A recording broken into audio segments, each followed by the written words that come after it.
you say the word nature. This, not so much. It's a garden, there are vegetables, it's manipulated. Signs of human impact and disturbance can be seen everywhere you turn in a garden. As material and years accumulate, some human impacts can be deemed unnatural. I base my nature observations at what was previously the heirloom vegetable garden at the South Carolina Botanical Gardens, where there's forest, and there's also field. Instead of a man-made entity, I challenge myself to see this garden as a natural area, just as I see the woods as a natural area. I began by learning about the different organisms around me. First, the crimson red clover, which is a common cover crop, gray hyacinth, which I found was related to asparagus, yellow trefoil, which is a nitrogen fixer, field madder, whose roots are used as a red plant dye, and identified the gorgeous eastern tent caterpillar. Here are some more critters I saw on my picnic table. This absolutely giant bug that later flew at me.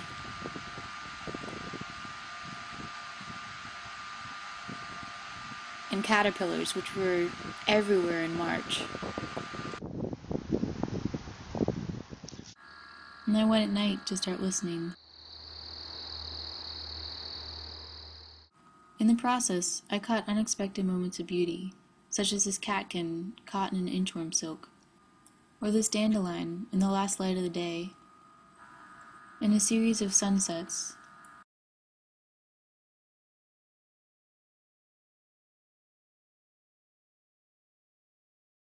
I realized that the difference between farmers and casual observers of nature is that farmers are often invested in learning the organisms around them as they're trying to protect their fields from pests and diseases. For farmers and gardeners, ecological knowledge is based on necessity and gathered through hands-on interactions with nature. For me, it was protecting newly planted apple trees, both from bucks and deer browse. I did this by putting wires around them and hanging soap, which deer are deterred by. I also had to remove the flowers of newly planted vaccinium bushes in order to promote root growth. Traditional ecological knowledge is expressed by one of my favorite poets, Wendell Berry. He said, "On the levels of the hills will be green meadows, stock bells, and noon shade.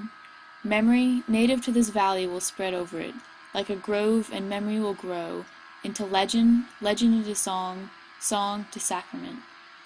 The abundance of this place, the song of its people and its birds, will be health and wisdom and indwelling lights. This is not paradisal dream, its hardship is its possibility." I find that I remember traditional knowledge better when I get my hands dirty, when I'm gathering wild food such as this chickweed, or when I'm farming or gardening.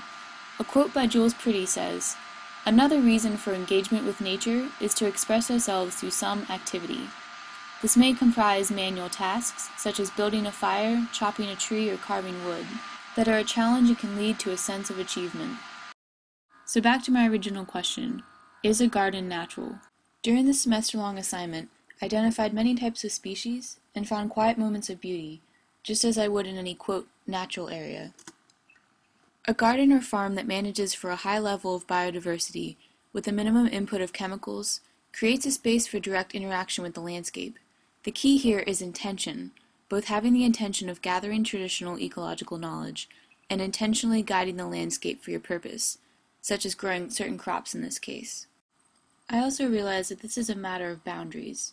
As Raymond Prody said of indigenous cultures, they do not think of leaving a home to go into nature. They are just moving into other parts of their home.